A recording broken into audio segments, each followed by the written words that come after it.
Sobat calon guru semuanya, berikut adalah konversi golongan dan juga ruang gaji antara P3K dengan PNS. Kemudian di sini salah satu hal yang membedakan antara PNS dengan P3K itu adalah tabungan hari tua dan juga estimasi pensiun bulanan yang diterima setiap bulannya ketika nanti sudah tidak bekerja lagi.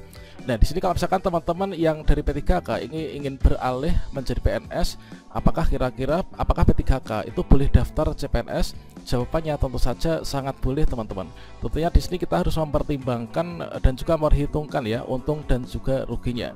Jadi bagi teman-teman yang mungkin saja dari P3K ini ingin beralih mendaftar ke CPNS, silahkan simak video ini sebelum nanti kita melangkah ya. Namun sebelum kita lanjutkan perlu saya ingatkan, bagi teman-teman yang mungkin baru pertama kali menemukan channel Calon Guru ini, silakan klik tombol subscribe-nya dan aktifkan notifikasi loncengnya, sehingga jika Calon Guru menyajikan update informasi terbaru, kalian tidak akan ketinggalan informasi. Sobat semuanya, pada seleksi CASN tahun 2024 di sini terdapat 3 jenis pengadaan calon aparatur sipil negara. Ini seperti yang dipaparkan oleh BKN sebelumnya. Ya, pada yang pertama itu ada sekolah kedinasan, kemudian ada penerimaan PNS, kemudian ada yang P3K. Nah, selanjutnya di sini diberikan juga ya informasi resmi dari BKN bahwasanya catatan penting untuk pengadaan P3K. Jadi pengadaan P3K ini dilakukan melalui tahapan perencanaan, kemudian pengumuman lowongan, pelamaran, seleksi, pengumuman hasil seleksi, dan juga pengangkatan menjadi P3K. Untuk P3K itu tidak bisa diangkat secara otomatis menjadi calon PNS ya. Kalau misalkan teman-teman yang sebelumnya sudah diangkat menjadi P3K, sudah bertugas, sudah mendapatkan SK P3K dan juga sudah mendapatkan gaji, maka untuk diangkat menjadi calon PNS, maka P3K itu harus mengikuti semua proses seleksi ya bagi calon PNS, teman-teman. Kemudian bagi teman-teman yang mungkin saja masih bertanya-tanya, yaitu apakah P3K itu daftar CPNS itu boleh ataukah tidak? Jawabannya tentunya sangat boleh, teman-teman. Hal tersebut sesuai dengan dasar hukum ya yang termaktub dalam Peraturan Pemerintah Nomor 49 Tahun 2018 tentang manajemen P3K. Yang mana pada pasal 41 di ayat 1 itu disebutkan P3K dapat mengikuti seleksi pengadaan PNS sesuai dengan ketentuan peraturan perundang-undangan. Nah, sehingga bagi teman-teman yang selama ini bertanya-tanya di kolom komentar apakah ketika saya itu sudah diangkat menjadi P3K itu bisa diangkat menjadi CPNS ataukah tidak?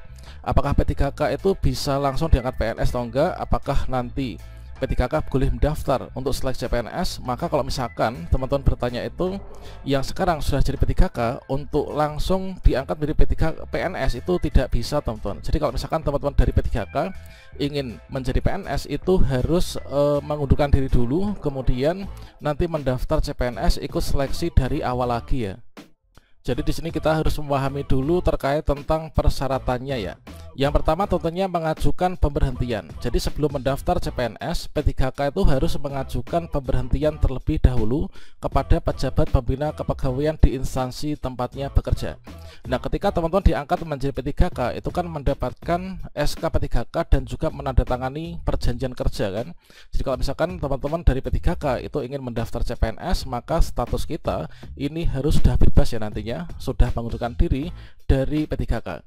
Toh juga kalau misalkan teman-teman ingin mendaftar CPNS, di sana itu kan ada persyaratannya ya. Yang salah satu persyaratannya itu adalah tidak sedang berkedudukan sebagai PNS, kemudian P3K, TNI, Polri dan lain sebagainya. Makanya di sini ketika teman-teman P3K ingin mendaftar CPNS, tentunya kita harus mengajukan pemberhentian dulu.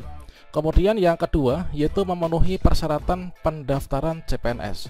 Jadi P3K itu harus memenuhi seluruh persyaratan ya. Jadi pendaftaran CPNS yang ditentukan oleh instansi yang bersangkutan.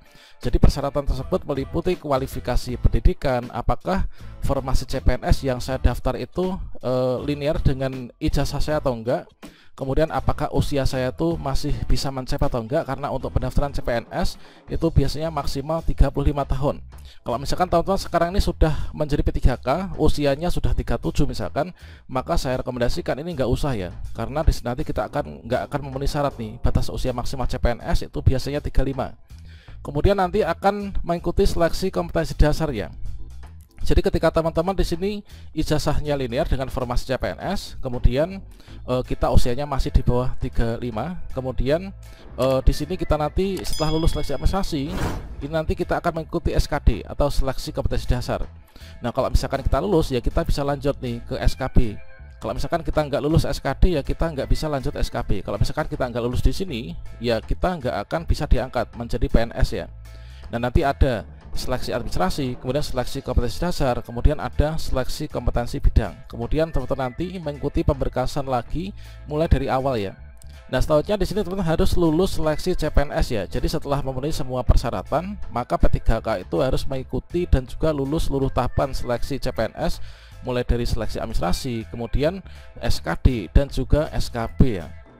Dan selanjutnya terkait tentang permohonan untuk pemberhentian sebagai P3K. Nah, hal ini diatur dalam pasal 53 ayat 1 ya, huruf C, dan pasal 67 Peraturan Pemerintah Nomor 49 Tahun 2018 tentang manajemen P3K. Nah, sesuai dengan ketentuan ini, P3K itu bisa mengajukan permohonan PHK secara tertulis ya kepada pejabat berwenang sesuai dengan jabatannya. Namun permohonan PHK itu bisa diterima atau ditunda ya sampai dengan perjanjian kerja itu berakhir. Apabila permohonan PHK bisa diterima, maka nantinya pejabat berwenang itu akan menetapkan untuk PHK-nya. Misalkan saja ini saya seorang P3K. Di sini perjanjian kerja saya itu diangkat 2021 misalkan. Misalkan 2021 ini sampai dengan 2026. Maka di sini ketika di peraturan daerah kita ini sebelum masa kontrak berakhir ada aturan tidak boleh berhenti, maka kita utamanya di sini nanti nggak akan bisa ya untuk mengajukan permohonan berhenti ini. Kalau misalkan di sini nanti ada kebijakan diperbolehkan ya kita bisa nanti. Jadi tergantung pada kebijakan masing-masing daerahnya teman-teman untuk permohonan pemberhentian P3K ini. Jadi di sini sebelum kita itu mengambil keputusan ini ada baiknya teman-teman itu memperhatikan lagi hal-hal sebagai berikut ya. Yang pertama yaitu dengan memilih mendaftar CPNS, kamu itu harus melepas status sebagai P3K dan seluruh hak seperti tunjangan kinerja dan juga masa kerja, kemudian gaji per bulan tentunya ya. Jadi kalau misalkan kita sudah memutuskan untuk berhenti dan ingin daftar CPNS, tentunya yang selama ini kita sudah dapatkan itu nanti akan hilang teman-teman. Jadi teman-teman nanti harus memastikan benar-benar kalau instansi yang dituju itu memang membuka formasi untuk jurusan dan kualifikasi sesuai dengan yang dimiliki ya. Yang terakhir tentunya teman-teman juga harus bersiap untuk ditempatkan di lokasi yang ditentukan oleh instansi yang dituju, termasuk di luar daerah asal. Dikarenakan untuk CPNS itu penempatannya biasanya itu nanti bisa di seluruh wilayah Indonesia. Jadi kalau misalkan di sini kita mengibaratkan itu adalah kalau misalkan kita itu sudah menjadi seorang P3K, ini ibaratnya kita itu sudah duduk tenang dan juga makan ya. Kalau misalkan di sini kita sudah P3K ingin mendaftar CPNS, tentunya kita itu melepaskan dari piring yang sudah ada makanan di depan kita untuk mengejar sesuatu hal yang belum pasti. Mengapa demikian? Dikarenakan kita yang sudah dipunya ini dilepas, kemudian kita akan mengejar yaitu keinginan yang ada di depan sana teman-teman. Itu mungkin bisa sebagai bahan pertimbangan ya. Nah, selanjutnya terkait tentang pengalaman kerja sebagai P3K ini tentunya nanti bisa menjadi nilai tambah ya pada portofolio ketika teman-teman melamar menjadi CPNS. Namun tentunya kalau misalkan kita mendaftar ke CPNS ini biasanya masa kerjanya itu 0 tahun ya. Kecuali kalau misalkan teman-teman kemarin tuh yang berasal dari database itu masa kerjanya diakui. Kalau misalkan kita daftar CPNS umum itu tentunya masa kerja ini 0 tahun teman-teman. Namun di sini untuk pengalaman ini nanti bisa menjadi salah satu kelebihan ya dibandingkan dengan pelamar lain. Jadi teman-teman yang ingin mendaftar ini harus bersiap-siap untuk menghadapi proses seleksinya supaya nanti peluang besar ini bisa diterima. Sekaligus juga kita harus bisa memprediksikan ya dan juga mengukur diri apakah nanti kira-kira saya itu bisa lulus atau enggaknya untuk kedepannya ya. Dan di sini kita harus ingat bahwa persaingan untuk seleksi CPNS itu sangat ketat. Mengapa demikian? Dikarenakan di sana itu enggak ada pembatasan dari zonasi ya. Jadi seluruh warga negara Indonesia yang memenuhi syarat ini bisa mendaftar dimanapun teman-teman.